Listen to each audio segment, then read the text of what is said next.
Guyana. Join me on the Glenn Lal Show every Monday, Wednesday, and Friday at 7:20 p.m. and a rebroadcast at 11 a.m. The Glenn Lal Show only on Kaieteur Radio 99.1 and 99.5 FM. This is the news on top of the hour. Live from our studio in Georgetown. Kaieteur Radio, 99.1 FM.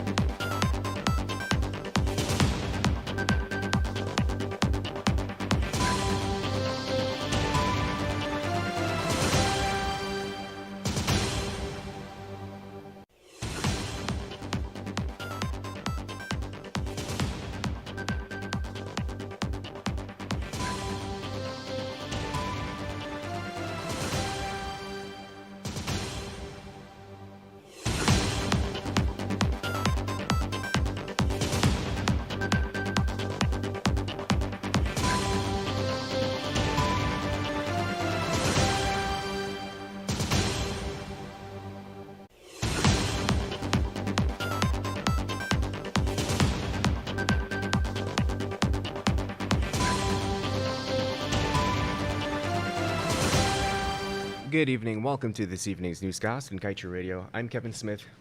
Let's get to the news in detail. In light of the fact that Guyana has no standards for flaring to govern the oil and gas sector, ExxonMobil subsidiary Esso will be following its own rules for the Yellowtail project.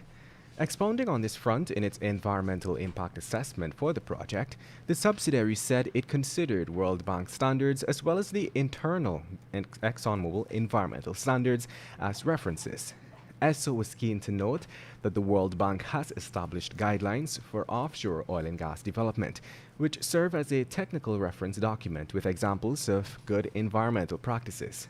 Furthermore, Esso said its parent company's internal environmental standards establish a design approach to reduce flaring emissions, which provides guidance that facilities should be designed to avoid routine flaring of associated gas and include an evaluation of the most advantageous use of alternatives for managing associated gas that would otherwise be flared. And now let's tell you the exploration and production of crude oil in the exclusive economic zone offshore Guyana is anticipated to generate tens of thousands of tons of waste annually from the various sources, including the supply vessels, drill ships, FPSO vessel, and shore bases, among others. This much is documented in the still-to-be-approved latest draft of Esso's cradle-to-grave waste management analysis done for the Payara project.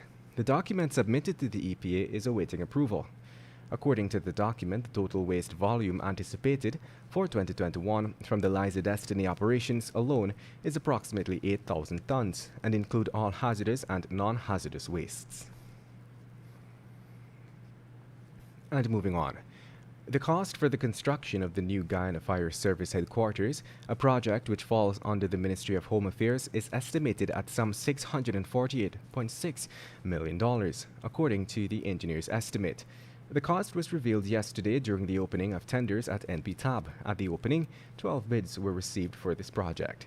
The Minister of Home Affairs, Robeson Ben, had announced back in June that the new location for the headquarters will be at Durban Park. And moving on. The Bank of Guyana half-year report revealed that fish and shrimp production has been declining for 2 years now. This was revealed when the first 6 months of 2019, 2020, and 2021 were compared. According to the report, the fishing industry recorded mixed output performance, and this resulted in a smaller reduction of 6.6% compared to the 12.1% recorded in June of 2020. It was also stated that there was a decline in catches of fish and shrimp by 22.1% and 11.8% respectively, due to a reduction in the number of fishing vessels operating. Earlier this month, we reported that chemical changes in Guyana's coastal waters have caused a significant decrease in shrimp production. This was reported based on information gathered from the Ministry of Finance's 2021 mid-year report. And to wrap things up this evening, let's tell you that Deputy Speaker of the National Assembly, Lennox Schumann, is calling upon President Irfaan Ali to consult with Leader of the Opposition, Joseph Harman, to make substantive appointments to the posts of Chancellor of the Judiciary, Chief Justice, as well as the Commissioner of Police and Chief of Staff of the Guyana Defense Force.